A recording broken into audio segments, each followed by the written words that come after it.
Welcome to the SingWell speaker series. This is our fifth session of six, so it's our penultimate. Oh, I've been spotlighted. Wow. We're so grateful for all of you to come to show up today to hear our wonderful speakers talk about singing and hearing loss. We're going to hear from an expert, Frank Russo, who is my co-director of the SingWell Project. I'm Dr. Arla Good, by the way, director of the SingWell Project. We're going to hear from Sina Fallah, who is a choir director, and your name is Barbara, right? Barbara. I'm getting caught up by the S. Yeah, sorry.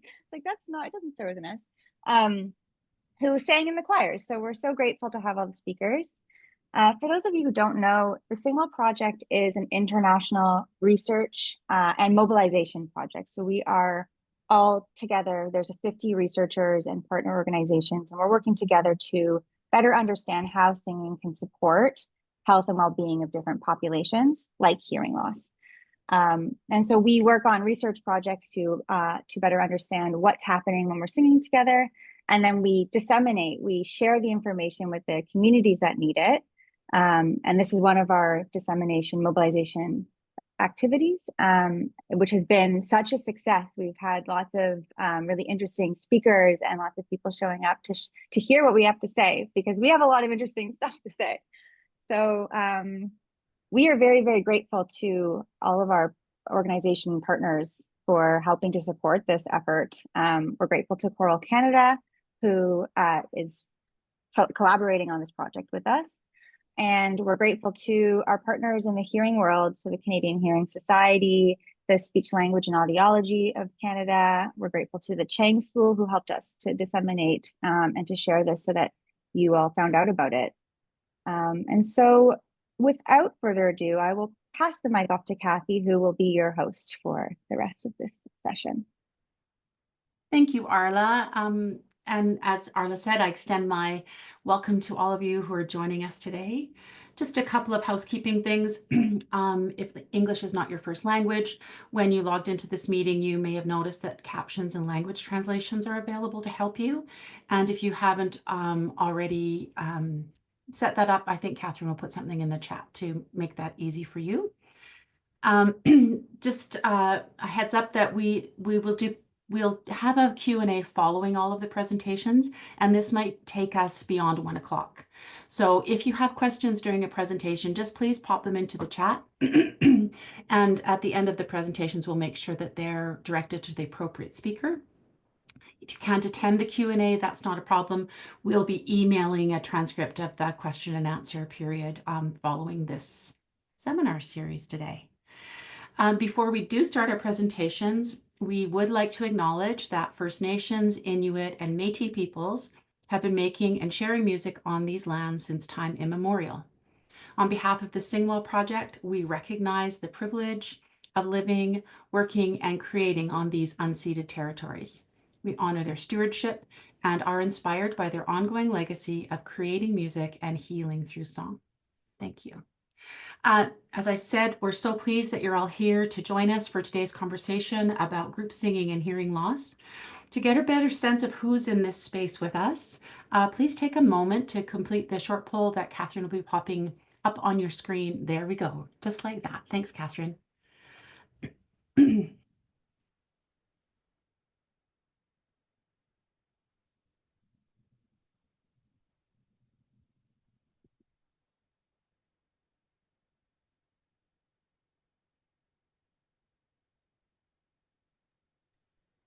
Sorry, I'm trying to click on mine, but there's no box or anything. What are you trying to click on? No, the singing group choir leader, but it's just, there's nothing for me to click on. Oh, because you've been made a co-host, Sina, you won't be able to fill out this poll. But we'll make note of that for you. Okay.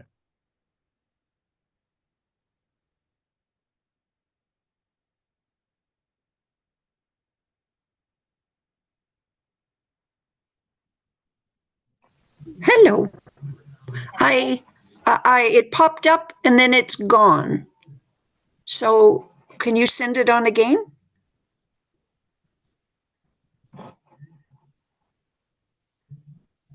Kathy, you're muted. There we go. Thank you for letting us know.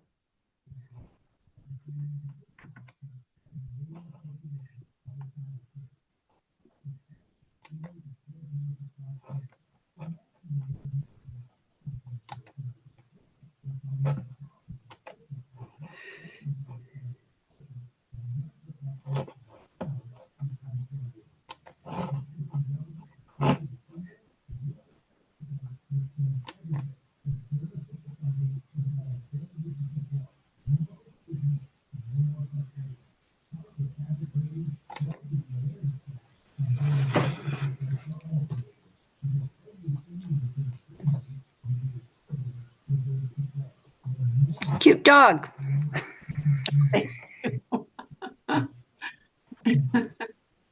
Just wants to be part of the gang.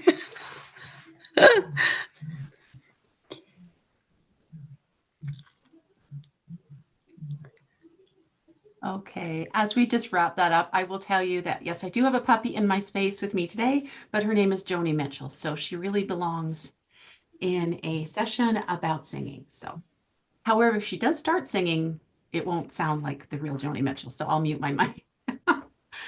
Okay, it looks like we have, even though we still have some polls being completed, it looks like we've got a great cross section of professions and experiences and perspectives with us today, which is the whole point of this speaker series. It's about exploring that vital intersection between research, practice, and experience that's all related to something we're all deeply invested in because we're here in this space today, and that is the benefits of singing with others. So we're glad that you're here. Today, as you know, we'll be chatting about the benefits of group singing for people with hearing loss. Our panel will share their perspectives and scientific insights and experiences to help us understand the power that group singing can have in a person's life. Unfortunately, Dr. Ben Zendel is not able to be here today. However, I'm really happy to welcome Dr. Frank Russo to step in as today's featured researcher. Frank is the principal investigator and scientific director of the SingWell project. He is also a professor of psychology and Cirque Sonova Senior Industrial Research Chair in Auditory Cognitive Neuroscience and director of the Smart Lab at Toronto Metropolitan University. I could list all of his appointments and accomplishments, but it would take up too much of his speaking time. So suffice it to say that Frank's breadth of knowledge and research contributions have and continue to shape the landscape, the research landscape into group singing and well-being in Canada and around the world. He's also a really great human being, and it is my pleasure to welcome Frank into this space today. Thank you for being here, Frank. Oh, it's great to be here. Thank you for the generous introduction, Kathy. So I was asked to give this presentation last night, and so you never want to hear an excuse to begin with, but I'm going to make this appropriate for today's meeting, but I've basically repurposed an academic talk that I gave last week. So on the fly, I will be editing out parts that I don't think are relevant for our discussion here. And the big picture that is not captured in this presentation is that singing has all sorts of benefits for our well-being. And what I've captured in this presentation are the communication benefits specifically, and even more specifically around speech and noise. So that's the context here. So I think we'll have an opportunity to talk about the well-being benefits of singing over the course of the hour. I won't unpack those at all, but we're super interested in those in SingWell, and we're tracking those things. But this is more focused on the communication gains that can come from singing. There's someone if somebody is letting people into the room, right? And someone is also monitoring the mics, because we've had noise kind of pop up from time to time. Thank you. All right.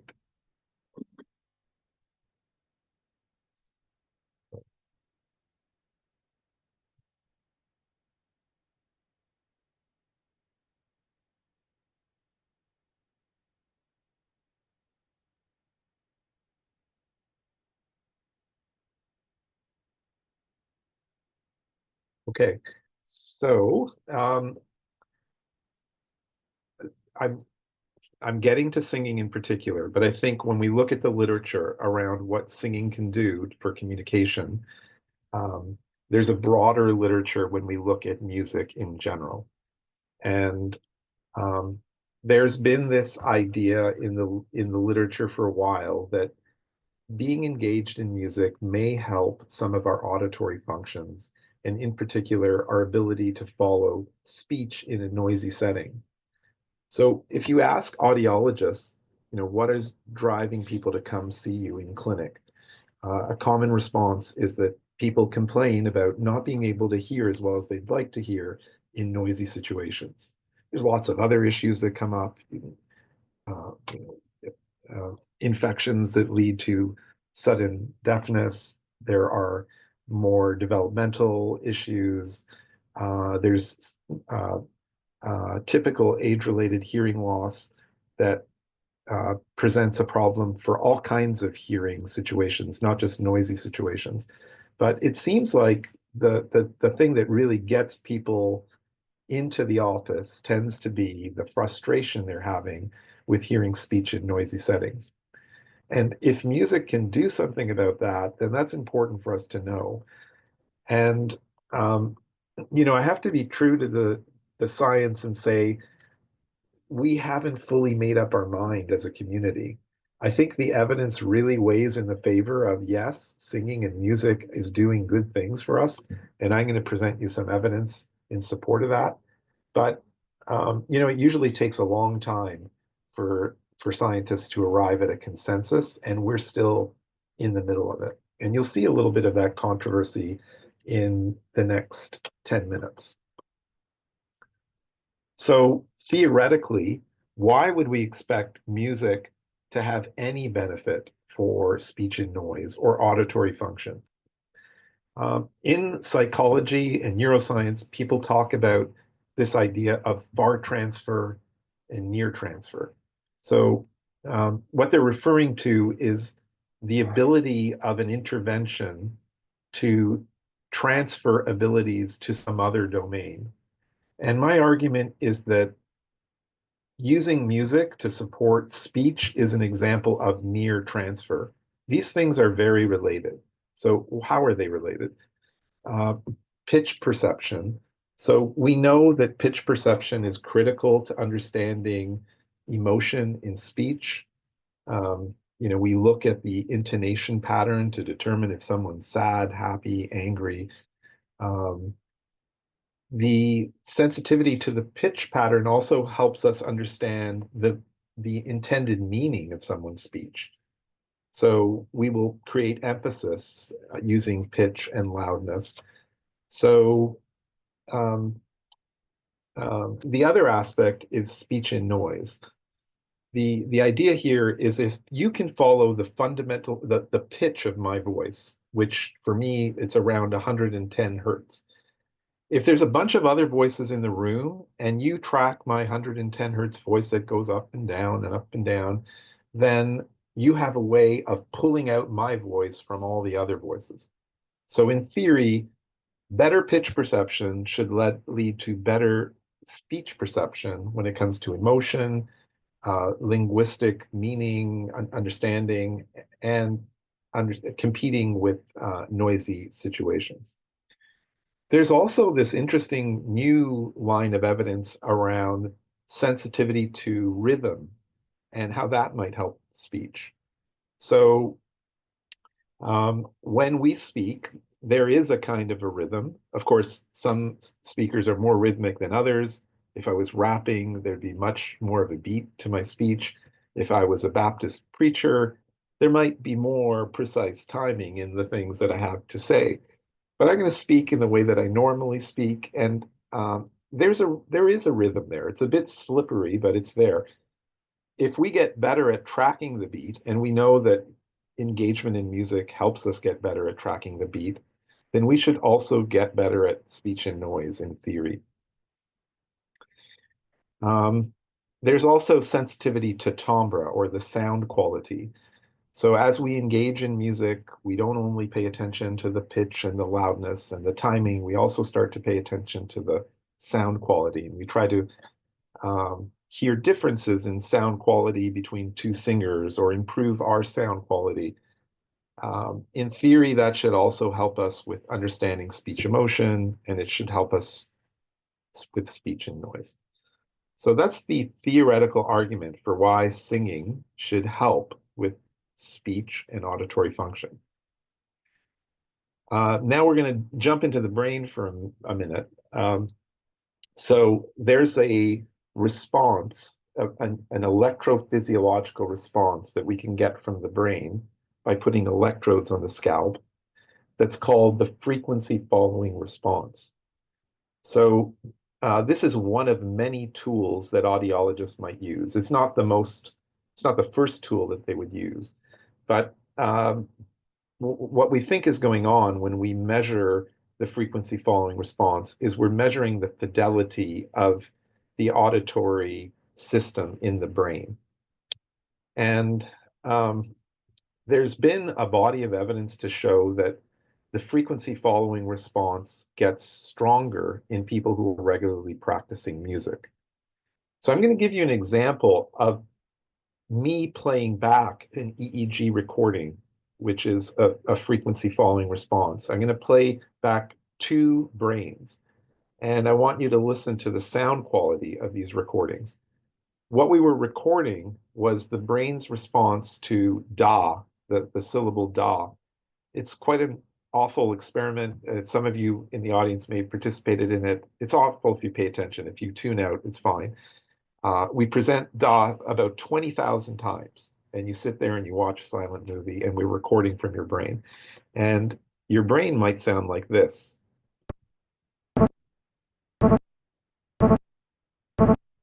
Or it might sound like this. Now, the first recording probably sounds like it has more of a clear pitch than the second. And you heard that, then yeah, you're right. The pitch is coming through much more clearly in that first brain. And that was the brain of someone who regularly engages in music. This is totally anecdotal. You shouldn't be convinced by this, but there is a body of evidence to show that this brain response is stronger in people who are engaged in music. So it's something that we've tried to track in our research. So if you look at other research, like not just research from my lab, but lots of groups, there's mixed evidence about whether music training involves speech and noise. It's mostly positive. So in green, I'm showing you evidence of positive findings. In red, negative findings. In yellow, or whatever that is, maybe findings. So it's mostly positive, but the consensus is not there. And recently, there was this great study that was done where they took 6 different labs around the world and they compared musicians and non-musicians' brains, looking at that brain response. And critically, this study found no difference between musicians and non-musicians' brains. This is causing a bit of an uproar in the field and causing people to wonder, does music actually help auditory processing? This finding would suggest that maybe it doesn't. But what I'm going to argue here is that this is a well done study, but it doesn't tell the whole story. In a meta-analysis where they looked at findings from 31 studies, they do find that musicians have a speech and noise advantage. And the effects of the brain response that I just showed you, this finding, the problem with this is they're comparing people who are musicians to people who are non-musicians. These are different people. Their brains are different for all kinds of reasons.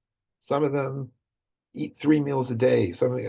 They sleep more. There's all kinds of things going on. What's really critical really important are what we call RCTs, or randomized control trials, where we take 2 groups of people. They're similar as much as we can get them to be similar, and each of them participates in a different activity. And what we look at is changes in their brains or in their behavior. And there's only a couple of groups that have done this when it comes to singing and music. One of them is Ben Zendel, the speaker who is meant to be here today, who got ill, and the other is my group. And in all those cases, we find the expected finding that music training or singing engagement in a choir in as little as 10 weeks can improve our ability for speech and noise. So I'll give you just a quick overview. I know the moderator's probably worried about time. I think I've got about 3 minutes and 4 minutes, and I can wrap this up. Thank you, Frank. Okay. So in this study, which involves Sina, who's here today, Sina Fallah, he was the choir director for this study. We took age-matched and audiometrically matched older adults, and one of them did group singing, one of them didn't do anything over the 10-week span. And we assessed their speech and noise ability and their brain response before and after the training. So these red bars are an indication of how they're doing in speech and noise. And in this chart, lower is better. The red group is the singing group. And you can see they get much better. They really improve in their speech and noise ability. Going down is better. The do nothing does not change. When we look at the brain response, here up is better. You see that the singing group in red has this noticeable improvement in the fidelity of the response to that da sound.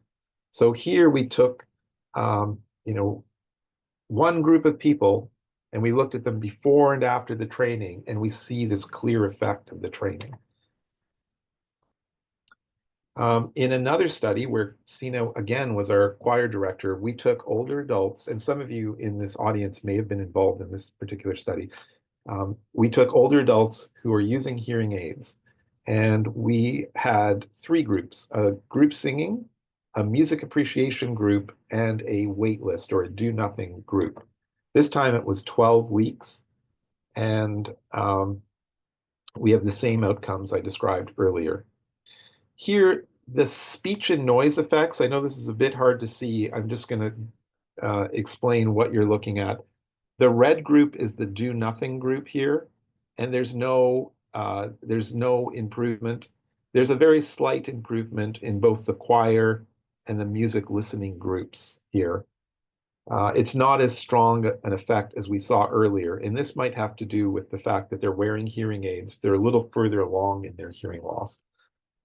But when we look at the brain response, we get a very nice improvement. The blue is the choir singing group, and we get a strong improvement. We don't get any improvement in the do nothing control or the music listening group. So the story, when we look at these well-controlled studies, these randomized controlled trials, really does support the idea that active engagement in music, singing in particular, is helpful. The reason we like singing is it's easy to do. It has all these other benefits you're going to hear about. But the last point I'm going to make is, there's a few studies now that show these very clear findings with RCTs. The next step for us is to do what we call a multi-lab RCT, and that's where we get different groups around the world all doing the same study, where some people are in choir, some people are in a listening group, and some people are doing nothing. This is happening now. We've got funding to do this across 7 groups around the world, where we've got a registered report. They're all doing the same thing. We're getting organized here in Toronto for our piece of it. And the study will look like this, where we track people for 12 weeks. And where you see the gold stars, we'll also be looking at biosocial outcomes. So things like cortisol, reductions in stress, oxytocins, increases in feelings of social bonding. But what we're most interested, I would say, in this particular big multi-lab RCT are these audiological effects. Is it going to hold up? Like when we do this in different labs, in different cultural settings, are we going to get this robust finding of singing engagement helping speech and noise? I think the answer is going to be yes, but whatever it is, it's good for us as a community to know, and we're very excited about having the opportunity to do this. So to sum up, the correlational evidence and the cross-sectional evidence is a bit mixed. It's in favor of suggesting singing is good, music is good for your hearing and your speech and noise. The experimental studies with RCTs are much clearer.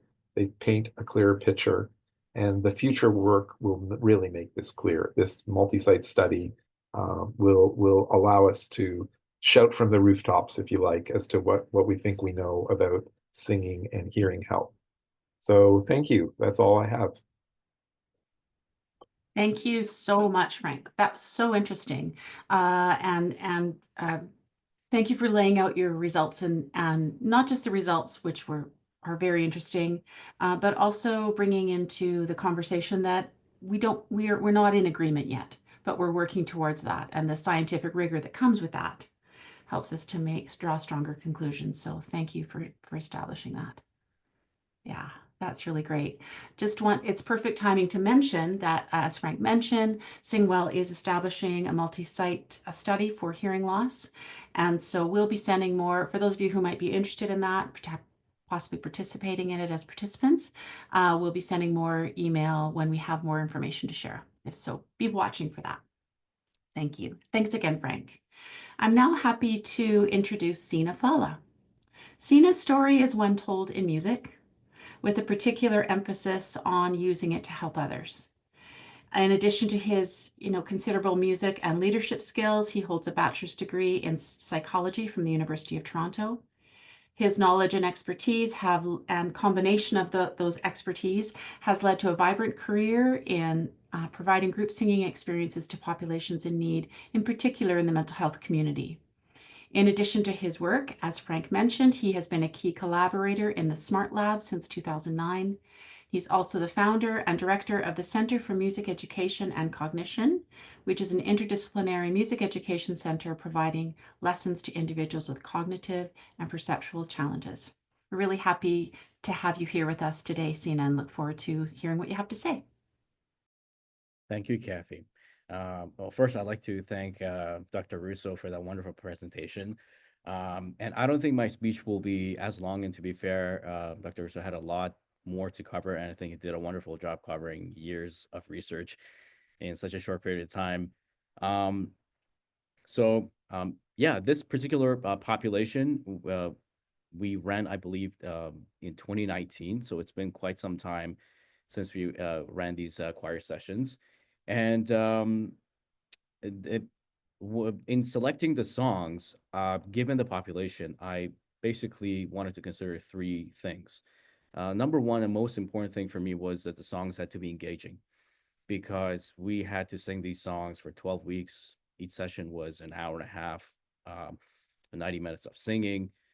So they had to be things that the folks wanted to sing, were engaged in singing, and did not feel like they have to force themselves to connect with the music.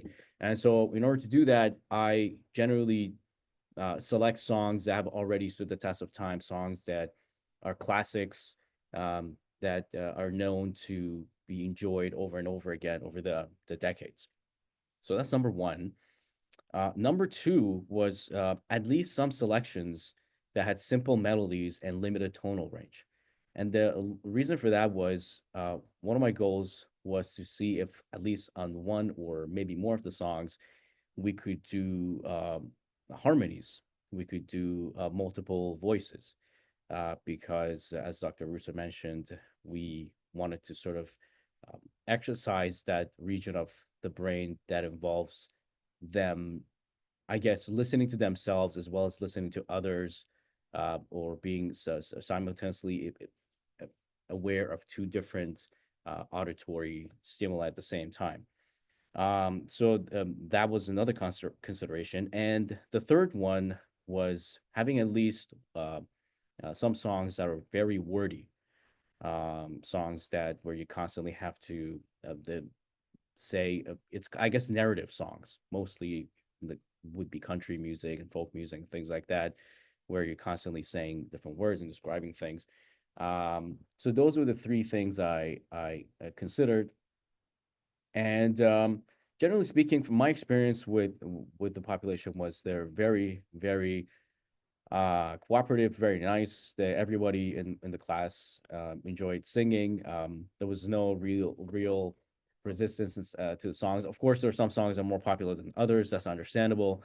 I suppose the one thing I learned that I didn't know working with this particular population was their sensitivity to, I'm not sure if in science they use this term, but in music, using wet noise. So, for example, using pedals, a damper pedal when playing the piano, I noticed that if I overuse that or use that for too long, it would be more. I had some comments where it was more difficult to hear the music alongside with the singing.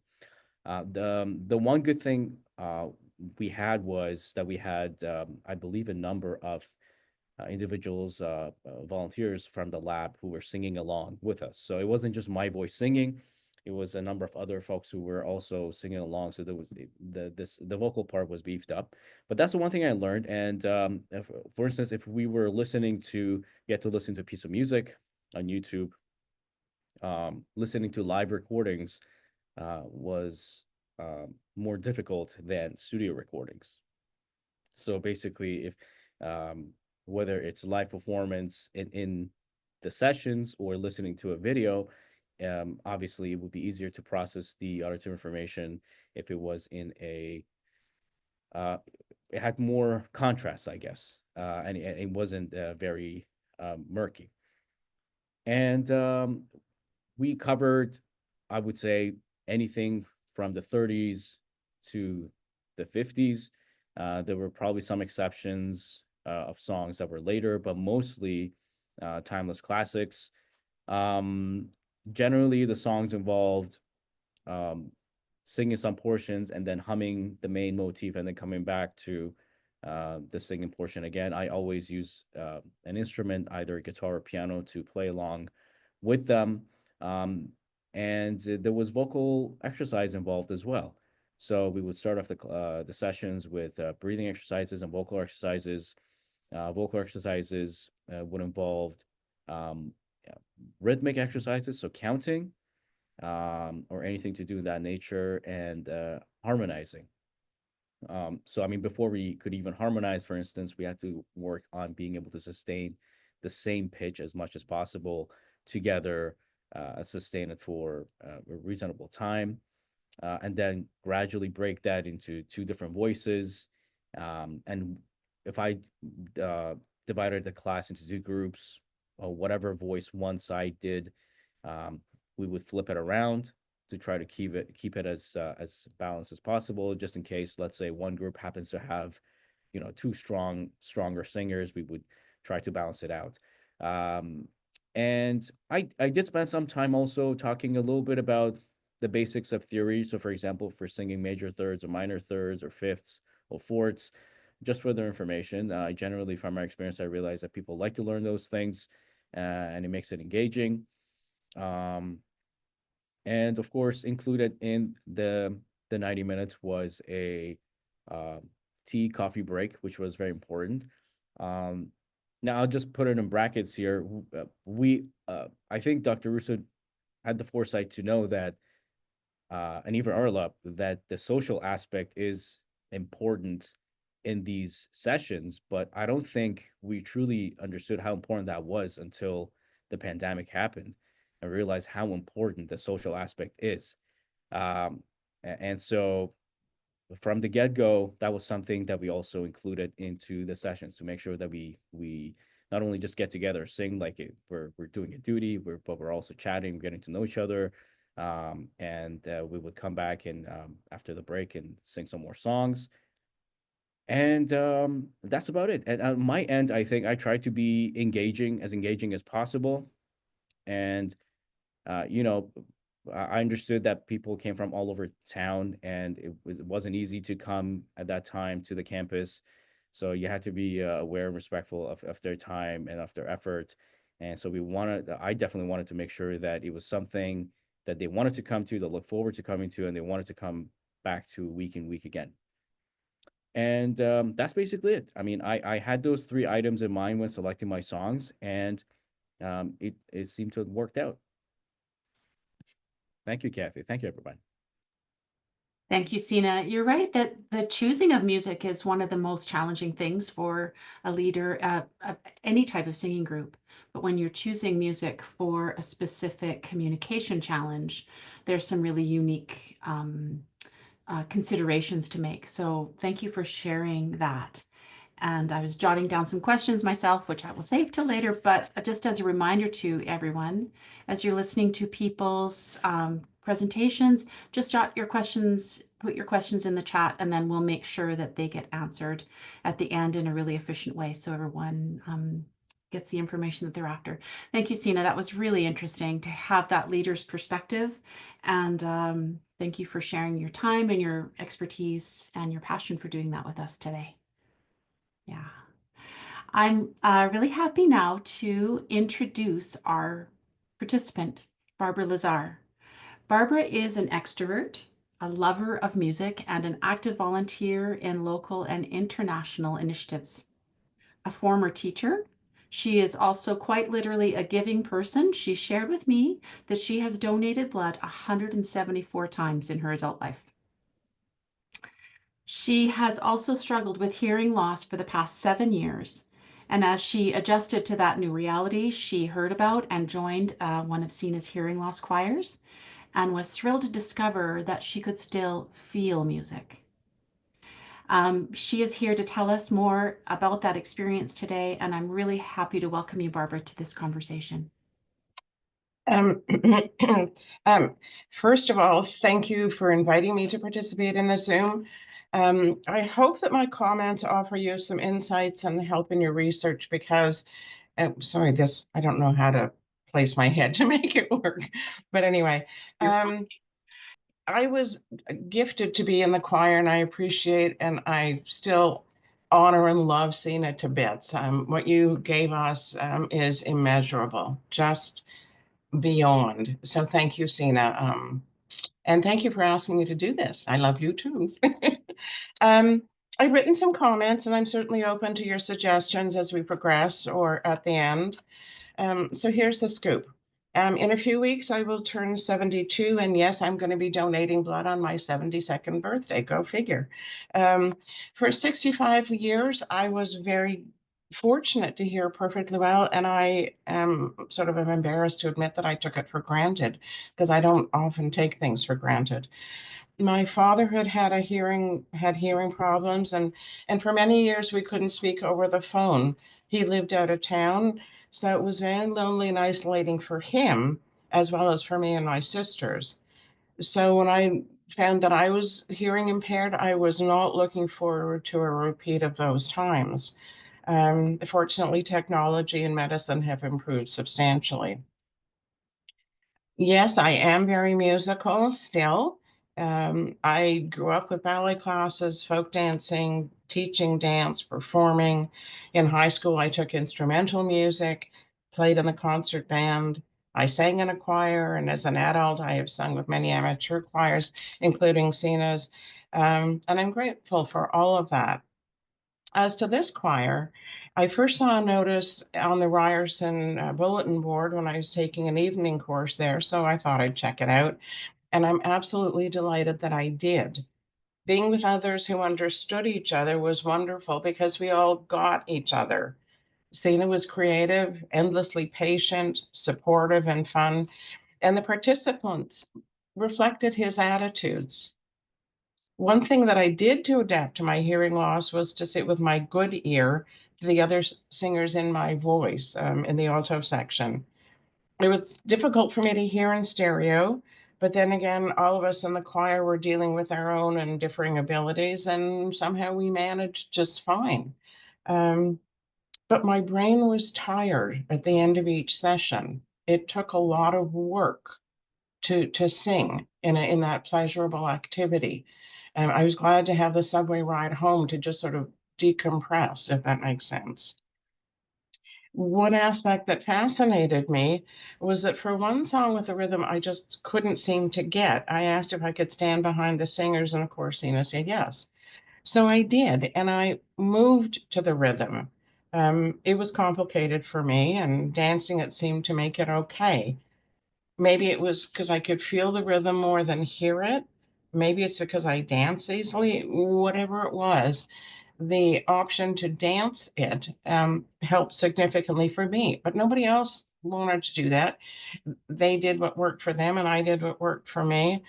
Um, that's how it worked. Whatever worked for individually worked for the group. We just went along. And I have to say that this was the best choir ever for me. I had sung in a choir while I was pregnant with both of my kids, but my son, my eldest, he must have picked it up because he is an accomplished singer in many regards, went to the Royal Conservatory, still performs, sings, does a lot. We say that it came through. Well, so singing is just huge in so many ways. That's not very scientific, I know, but it that's what I can say. A side benefit of the choir is that it gave me time on the subway down and back on the way to Ryerson.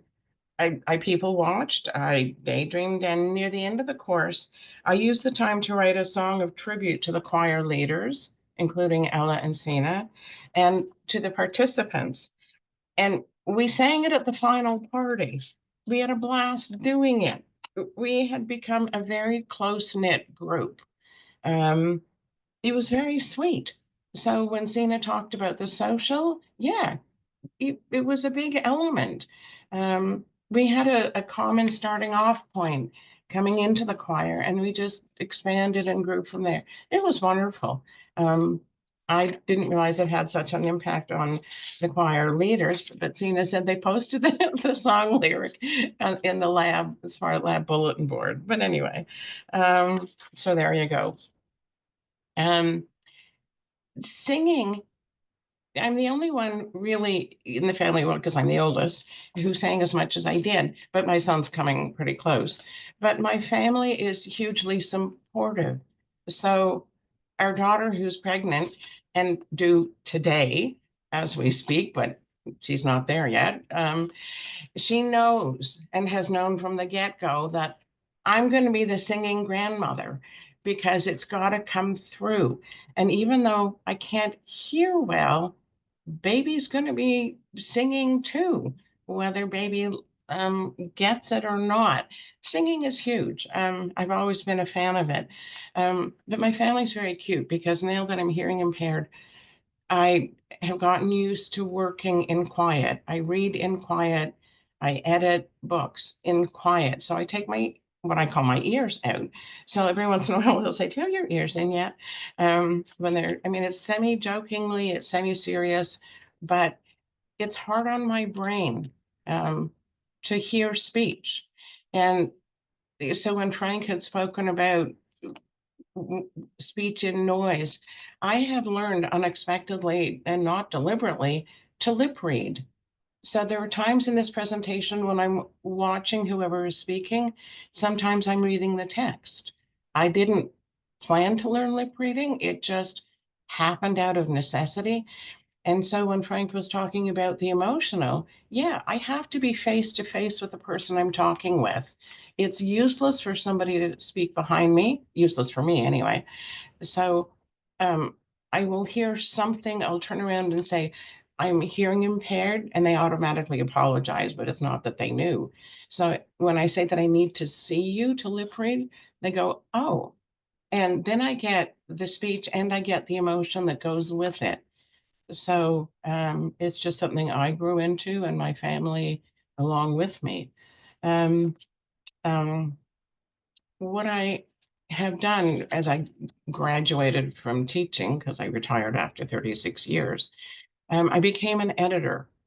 And it's something that I can do that's not hearing dependent, but it still is professionally productive and satisfying. I also volunteer I've always done that thanks to role modeling from my mom. But what I've now graduated to is volunteering in places that are not hearing dependent.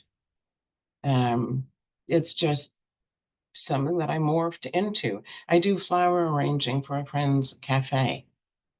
It's not hearing dependent, it's visual, it's artistic. I do other volunteering, but I'm not thrilled to be hearing impaired. I loved my singing. I loved my dancing. I miss it terribly, but that's who I am now. So yeah, I accept it. As I'm reading my notes as I was writing, that's what it is. I am beyond grateful to Sina for the choir, for the whole Smart Lab experience. It opened up a side of me that I didn't know needed opening, if that makes sense to you. You're the researchers, I'm just the lucky participant. So when Sina asks, Sina, you can ask me to jump and I'll say how high. To you and that team, I'm immensely grateful. I don't like to take things for granted. If I can help moving forward, please ask, whether it's in questions here or by email. Sina's got it, Kathy and the team have it. I think I'm articulate in what I what I can speak about. Happy to help anyway, because you have moved me forward. You've moved the rest of us who were in the choir forward. And that's huge. Thanks. Oh, Barbara, thank you so much. The first thing I want to say to you is do not discount the value that you bring to, that participants bring to understanding what it is about, as the scientists on this panel are interested and are pursuing, what it is that, how does the experience, or how does the participant experience it? Without that, the research isn't possible. So don't discount your contribution that you made to that study and that you've brought into this space. It's just as valuable as everyone else's contribution. Yeah, I'm sure it is. I just hope that it may be a drop on the bucket just as one element of research, but it was huge to me. So there you go. So I'm not discounting it. I'm just saying, let me contribute as much as I can. Wonderful. My second thing I want to say to you is please share your song. I would love to experience that. I'd have to go back and find the lyrics. Sina, do you still have it? Maybe Sina or Frank have it. And I think that speaks to what we're talking about here today, is to share your song, and that every voice matters and every experience and contribution matters in understanding how and in what ways the singing with others can benefit people with the experience of hearing loss. I'll look it up and I'll send it to you. Okay, I would really love that. Okay, that's great. You are on it and our team is on it, so that's fantastic, because I'd love to see it, and if it was recorded, I'd love to hear it too. Oh my gosh, this time has flown by so quickly, as it always does, with these incredible contributions to this conversation and these really interesting perspectives. And at the hub of all of that is singing, the experience of singing with others. And so thank you, each of you, for bringing those perspectives into light, so that those of us who may not share your position in terms of where we are in facilitating or participating or researching group singing, it helps us all to, it illuminates everything. So now is some time for some questions, but just in case people have to sneak away before the end of the hour, as Arla mentioned, this is our fifth in our six sessions of our speaker series. Didn't say that very well. But our sixth will be on April 25th. And this will not be one you want to miss. Our researchers will be none other than Frank Russo and Arla Good. And our group singing leader will be Dr. Ardell Reese from the University of Alberta. She's also a beloved community choral. She's beloved as a community choral leader across Canada. And they will be talking about group singing and social bonding. and the specific title of the series or that session is called Building a Practice of Group Singing. So we'd really love for you to join us for that final session of this series. However, having now said that, we have a bit of time for some questions. So let me see. Let me see here. Thank you, Catherine, for organizing these for me. For Sina, have you, as a choir leader, have you found any challenges when identifying accommodations needed in your choirs for hearing loss choirs? Well, I mean, accommodations come in different forms. Of course, there are challenges, and different groups are different, to be fair. Some groups are just move along very smoothly, some not as much. For example, there are things that, let's say, are out of your control. So you could have someone in your group who just doesn't connect with your directing style, who someone may come to the group with the understanding that all they want to do is sing. So they may not really want to do any vocal exercises or any of that nature. And then there are others who maybe want more vocal exercises because they find that fascinating, those nerdy musical stuff. So there are those things where you have to juggle. I think a very important characteristic for any sort of ensemble director to have is to have a nice balance of patience, gentleness, but also not to be, actually, this might sound not too good, but not to be overtly accommodating, because if you're overtly accommodating, then no one will be satisfied, right? You have to know what the purpose of the group is, and especially with a group like this, where the purpose is pretty well defined. You stay focused on what you're doing, try your best to maybe one session do less music, less vocal training and more songs. Other sessions maybe spend a little more time on it, try to please everybody. But at the same time, if let's say there's someone there who's just not connecting with the entire focus of what it's about, it's just one of those situations. And like I said, the other accommodation I made was when someone says, well, listen, if you use too much pedal, it just sounds too wet, too murky. That's an easy accommodation. You just go more dry. You don't add any reverb on your guitar or any of that kind of stuff. So you just keep the sound very dry. That's what I can think of at this point. Thank you. That's really helpful. And same question for you, Barbara. Have you been in other choirs aside from since your hearing loss? Have you been in other choirs that have not been as accommodating as the Smart Lab choir was, or was that your only experience with this hearing loss choir? We need you up to unmute, please, when you have a sec. There, is that better? Yeah. This is the only choir that I have sung in since being hearing impaired, because I tried once and I just thought, oh God, I'm going to throw off everybody else around me because I can't hear in stereo. My left ear is my good ear.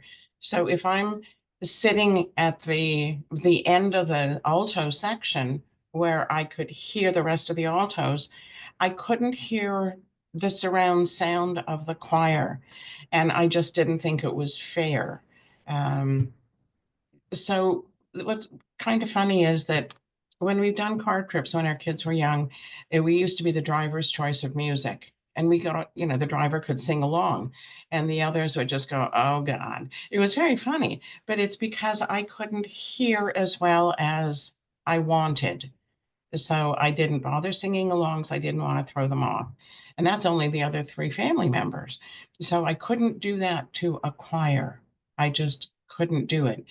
And sometimes if I go to a music concert where it's vocal music, and our son sings in a barbershop quartet that competes internationally. He's great.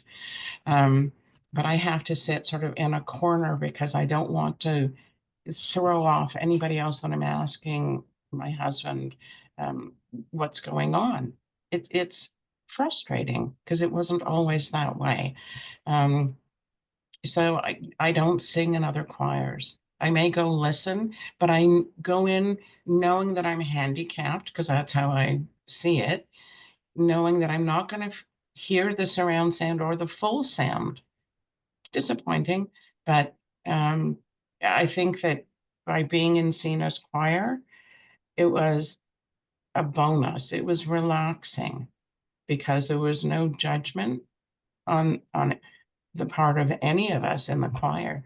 We just were who we at that point who we were. And if you ever want to do an advanced choir for people who've been in the hearing aid choir, that would be a gift and a half, because I'd been through it once and I just figured that we would just, the ripple effect would be huge. But it's what it is.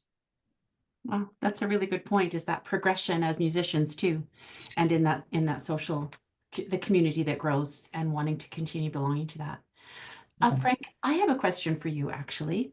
Barbara was talking about her experience was improved when she moved. And I wondered if you can help explain that, if you have a perspective on that physical connection to the improved experience in the choir. Yeah, I can speak to that. So something that we take for granted, like to use your words, Barbara, when we're listening to speech, is that it's so effortless until we have some hearing challenges. And for the record, I'm also hearing impaired. I'm kind of early in the journey, but I know where it's going. I know what my mother's situation was, and I think I'm headed for the same. So sorry, that's not an answer to, I just wanted to share that. But and so much of your description reminded me of what my mother's experience was. That's why I want, like, her, her learning to read lips, the needing to ask people to get situated in a particular way. These are really important things to do outside of singing, to self-advocate, to improve your quality of life as someone with hearing impairment. So part of how we hear is that we run an internal simulation of what the other person is doing while they're doing it. So we're not just listening as passive receivers of information. Our brains are actually simulating the movements of the vocal tract and the mouth that allow us to speak. Similarly, when we're doing music, the movement parts of our brain are representing the beat in the music. And in a way, it's like we've got one input, which is coming from the outside through the ears, and the other input is coming from our brains. And I think what Barbara was doing is she was using all her experience with dance and finding the beat to fill in the weaker information coming in through her ears. So it makes total sense. And we know that almost everyone does this. Like, your brain actually synchronizes to the beat of the music. And you remember I was talking about those large-scale multi-lab studies. Just yesterday, a group of us published another study that looked at the brain's ability to track the beat. And it's a really robust finding that the scientific community believes is real. I would say that even when we're not dancing, when we're listening to music and participating in music with that's got this rhythmic component, our brains are coding for that rhythm. And for some people, it helps to reinforce that through music, through movement, I should say, as Barbara was explaining. Thank you. That makes so much sense. Thanks for explaining that so well. We have a question for Sina from a fellow choir director. Suzanne, I believe, wants to know what accommodations you might suggest for other choir leaders to provide singers who've been singing regularly for decades, but now are facing age-related hearing loss, yet maybe aren't ready to just accept that reality in their lives. So Suzanne mentioned that she has used microphone, that didn't work very well, speaking clearly, slowing her speech. But what are some things that you might recommend, having led this list in similar choirs? Well, Well, I don't know how much of like if they haven't accepted that first aspect. I don't know which position I have to sort of push them towards that. All I would recommend is doing that in a group setting in a choir would not be ideal for me. I would probably try to um, convince that individual to probably have a private session, and then that way, the 100% of the focus and attention would be there, and then there won't be as much background noise. As someone with my position, I feel like that would be my approach. Anything beyond that would involve their personal journey and other experts to take them through that. So it's always been a multidisciplinary thing. It's never going to be one path. But that's the way I would approach it. Okay. Thank you. Thanks, Sina, for that. And if any other choir leaders or group singing leaders are in the chat and have some suggestions, feel free to pop them in there for Suzanne and the rest of us too. Here is a question for Frank. Okay. Sorry, go ahead, Frank. Were you going to make a comment? I was just going to say that these are hard to find, but looking for choirs that are more community-based, not and if they were specifically labeled as a hearing loss choir, but I realize there's so few of those around. But there's a continuum of choirs that are getting together to sing for the sake of doing this thing as a group and enjoying it and enjoying the joy of making music, and other choirs that are more about making the perfect music, making pitch perfect music. You want to find those choirs that are about community, and preferably ones that have mostly older adults. 50% of them will experience some age-related hearing loss. I think that's the right way to go. But one of the things we see in the different community-based choirs that we've seeded is that something magical happens when people who are all facing the same communication challenge are singing together. They do start to bond. They start to overturn the stigma that's associated with the challenge, in this case, hearing loss. So yes, I have hearing loss, but I'm overcoming it. I'm not letting it defeat me. We're doing this thing. We're improving our hearing. We're making the best of the situation, and it's pretty darn good. It feels good, and that's the right place to be, not to be sort of a minority in this elite choir trying to keep up. I don't think that makes a lot of sense. I can speak to it personally. I do lead a community choir for older adults, many of which have age-related hearing loss. I do use a mic pack, which has helped. And I make it very clear that sometimes I speak too quickly, sometimes I speak too quietly, and that they should just let me know if they haven't heard. I do have a tendency to move closer to the group for facial expression and connection. And just, I guess for me, something that has worked that might be beneficial for you, Sharon, in particular, is just to normalize it. Is just to say this, I mean, not to talk about it specifically, but just to normalize it by addressing it without any, just making it part of the choir experience. And yes, building that community and feeling safe enough in that community to raise your hand and say, I have no idea what you just said, which is really important that singers be able to do that. So just, I wanted to add my 2 cents, and thank you, Frank. Thank you so much. Can I just make one quick note, because it just came to me, and I should have probably mentioned it during my talk. Whether it was a hearing aid choir or other type of choirs that I ran, I have noticed a very consistent pattern that it's overwhelmingly female singers. And the reason I make note of that is that the vocal range is almost never going to be in the lower range. I'm not sure how much of a difference that makes in the benefits of them acquiring better understanding of speech and background noise. But it's acquiring male singers has always been a challenge. Is mostly female, so it's going to be in that vocal range. That's just something that came to my mind. That is true. Thank you for that perspective, Sina. We have another question for Frank, if I can jump in. The question is this: singing itself differs in important ways from a cognitive standpoint rather than playing an instrument or regularly listening to music. So can you, or attending live music events, can you explain a little bit more on the difference between researching music and hearing loss and versus singing and hearing loss? Okay. Yeah, thank you for the question. It's easier for me to start by comparing listening to music to participating in music through singing. So we have this wonderful hardware in the brain that couples the auditory or the hearing parts of our brain around here with the movement control areas around here. There's this wonderful fiber tract that's built in that we all have. It's called the arcuate fasciculus.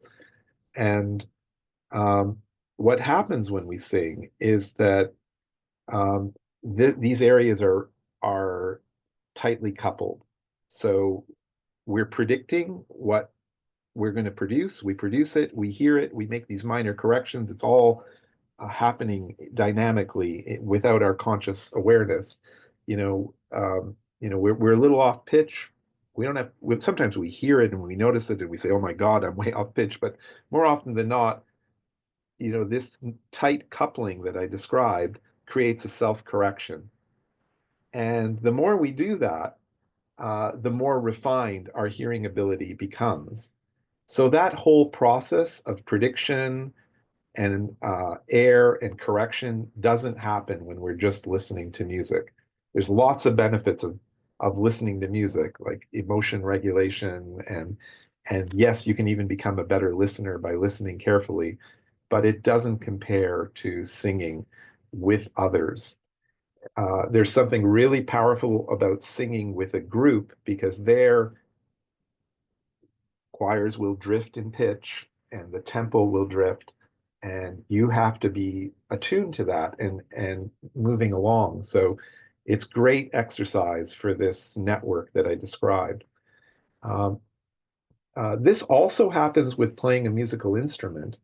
But the bar is much higher, I would say, in a musical instrument, because now we have to program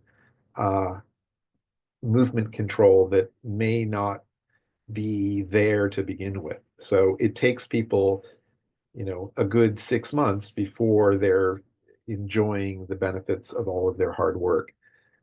So I think you can get very similar benefits to group singing in group music or even just playing with another person, but it's much harder. It takes much more time.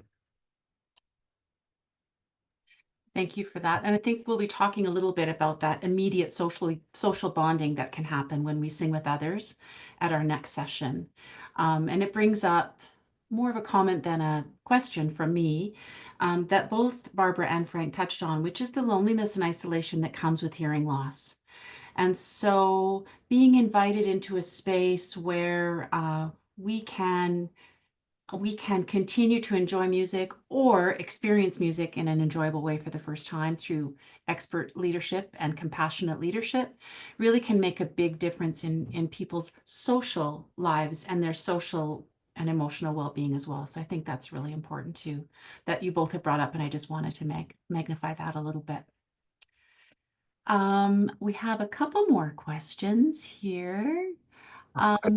Sorry, Frank, go ahead. I was going to say, I wonder if, Arla, if you wanted to, there may be people that are joining, have never been to a SingWell meeting. I wonder if you could give us like a 1-minute snapshot of some of the social benefits that we've observed.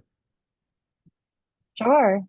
So, I mean, SingWell was born originally to unpack those types of psychosocial benefits. And that's like the beautiful marriage between my work and Frank's work, is that he brings in the communication piece and I brought in a social piece, and choir does both of these things, or singing together. So SingWell is interested in what we call the acute psychosocial benefits. So this is like from before to after 45 minutes of singing.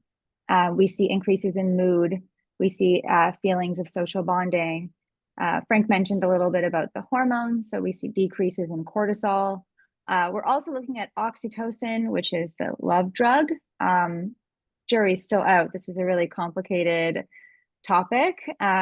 What the narrative I'm holding right now, what I think is happening is it takes some time of showing up every week and becoming more comfortable in that group before we start to see those gains in oxytocin, because it can feel really nerve-wracking. Even though it boosts your mood the first time, it can still feel really nerve-wracking to show up to a new activity. A lot of people hold the I'm not a singer identity that we're trying to get rid of, but it still could be a really scary new activity for people. So, but once they're showing up every week, week 5, week 6, all of a sudden they know what to expect. They show up and they're like, yes, this is going to feel good. And that's when it feels safe to release that oxytocin. So those are what we call the micro measures, these acute before and after singing. And then we're also looking at the longitudinal, before and after 12 weeks of choir. What happens when you're showing up every week on these more long-term types of gains in decreasing loneliness, social isolation, improving psychological well-being. And so these are things that we are exploring with our different groups. Until now, we've had the types of groups that we recruit are really well-connected individuals. They are mostly coming from places like the Chang School, which is a 50+ program organization that they're active. They're showing up for clowning. They're showing up for choir. And so we're not seeing those gains in the 12 weeks, but we do see those acute gains. Showing up to choir is going to make you feel good.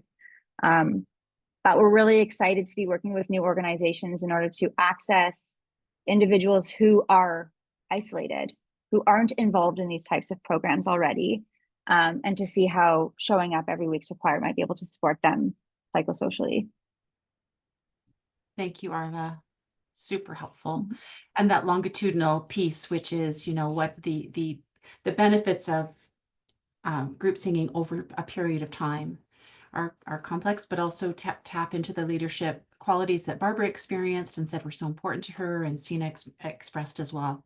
So thank you for that. Okay. And don't forget to come back on the 25th, where Arla will be talking more about social bonding, because it's such a dynamic and important part of the group singing experience. Someone wondered here, Sina, have any of your singers in any of your groups, hearing loss groups, had cochlear implants that you're aware of? And if so, are there any observations you've noticed with those individuals compared to those who don't have the cochlear implants? Technically, I think Frank and Arla would be able to answer that better. We did do a separate study many years ago, specifically on that population. But I think I'm going to let either Arla or Frank take that one over, because they know the participants in that regard. Sounds great. I'll say that it is more challenging in general for people with cochlear implants to participate in any kind of music, in particular group music. It's this short story is, if children are implanted early, their brains are really plastic, and they're capable of amazing things. But we have tens of thousands of filters in the cochlea, and that's all sandwiched down into 20 channels in a cochlear implant. And there's other issues, like it's a very different kind of hearing. And there are people who are determined, who love music, who learn to love music again with cochlear implants. But it is a challenge for sure. It is a challenge for sure. I don't know about people singing with cochlear implants. I'm sure a group exists somewhere. We did a study on piano training, and other groups have looked at the benefits of music for that population in understanding emotion. That's the main finding we had in the study that Arla led, that we did many years ago. But I'm not aware of a singing group for CI recipients. Thanks, Frank. Thank you for that. We have had a couple of people in the chat asking if there are choirs, hearing loss choirs in their community. And one of the things that SingWell is doing is developing a choir map for choirs for wellbeing, or singing groups for wellbeing, and and specific communication challenges. And you can see that Arla has put that group singing map in the chat, as did Frank, I believe. So thank you both for that. And then you can see if there's something in your community.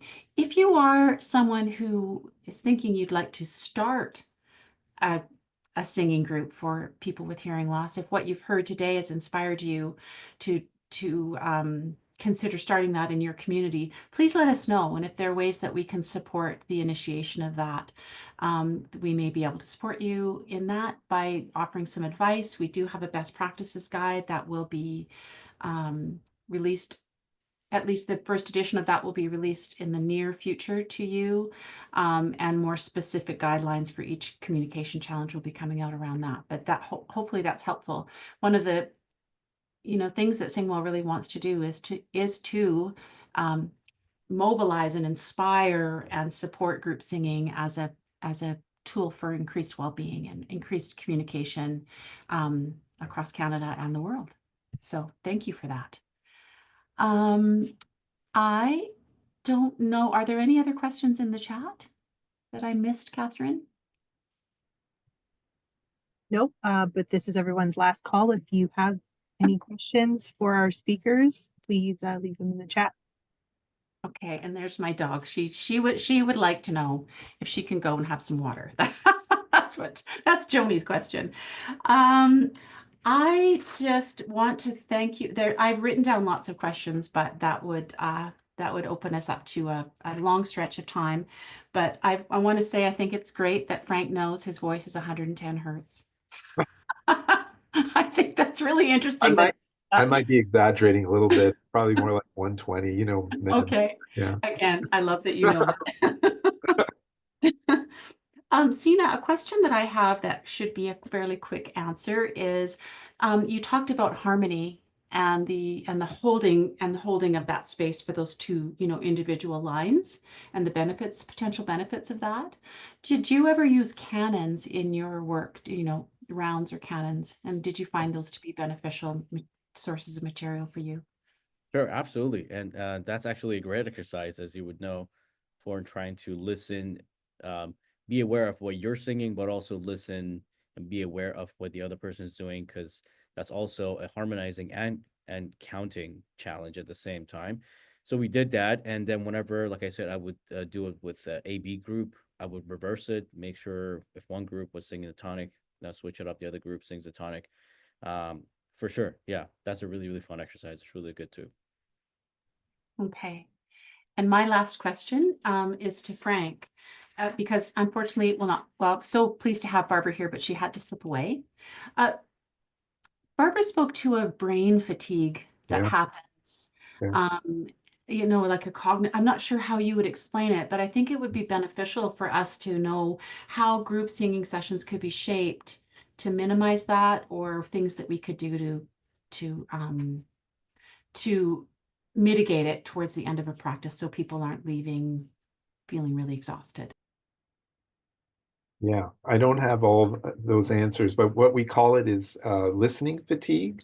And it's a common complaint of people with hearing loss who are actively listening for a long time. And that doesn't have to be in music.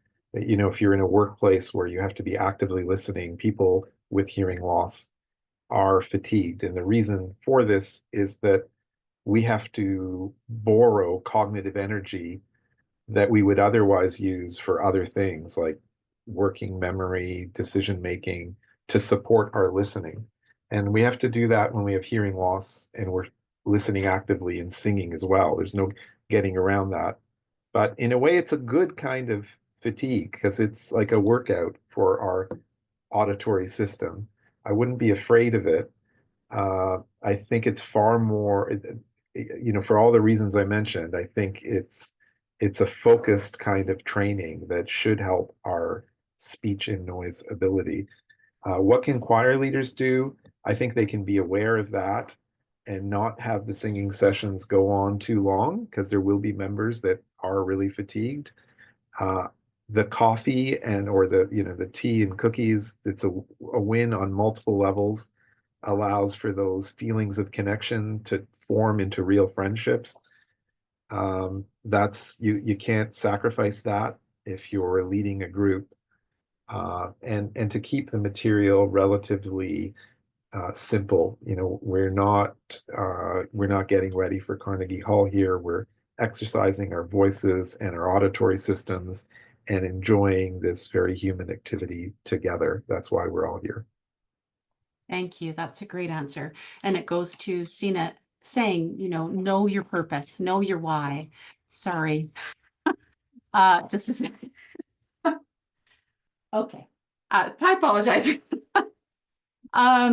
And yeah, so I think that's a really important way to end this conversation, is that when we do start singing groups, or we are part of a singing group, or we are researching singing groups, to understand what the purpose of it is, and to hold that truth throughout the experience, and I think is really, really valuable. I thank you all for joining us today. It was so interesting. Thank you again, Frank, for coming in last minute. And as no one would have known it was last minute, but it was, and we really appreciate the time and effort and the ability, yes, that what you were able to synthesize for us was really, really valuable. Sina, thank you for bringing forward your passion and expertise for leading group singing, because the leaders are a key ingredient in what happens in those spaces, and sometimes the key ingredient between participation and not participation. People don't participate, they can't enjoy the benefits that group singing has to offer. Thank you to the SingWell team for making all of this possible, and we really hope to see you on April 25th for our final session. We will be sending an email with a little questionnaire, a little follow-up questionnaire, and invitation to participate in some of the research projects that are going on. And otherwise, unless Arla or Frank have something else they'd like to say, I will just say thank you again for joining us. And we have something from Frank. Go ahead, Frank. Well, Sharon has this beautiful harp in the background. We can't leave without hearing it. Can you unmute yourself and we can end on that series of notes?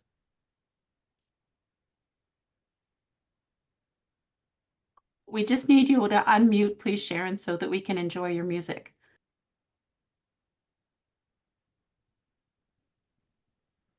There we go. There. I'm just a beginner, really. I just was showing off. Since you have a guitar in the background, I think, but I have a harp circle here in Ontario. I'm near Kingston, and I have an online harp circle, and I've been in choirs my whole adult life, and I'm getting more and more deaf. So really, I don't mind doing a few glisses, but I'm really just a beginner, so it'd be painful. Thank you. The most beautiful gliss I've ever heard. Arla, was there anything you wanted to say before we wrapped up?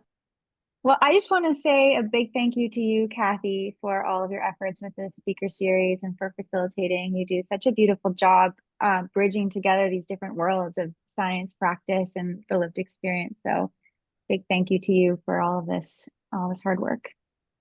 My pleasure. Thank you, Arla. Thank you, everyone. I hope that you have a wonderful weekend, and we hope to see you on April 25th. Until then, be well. Thank Bye. you, everyone. Bye.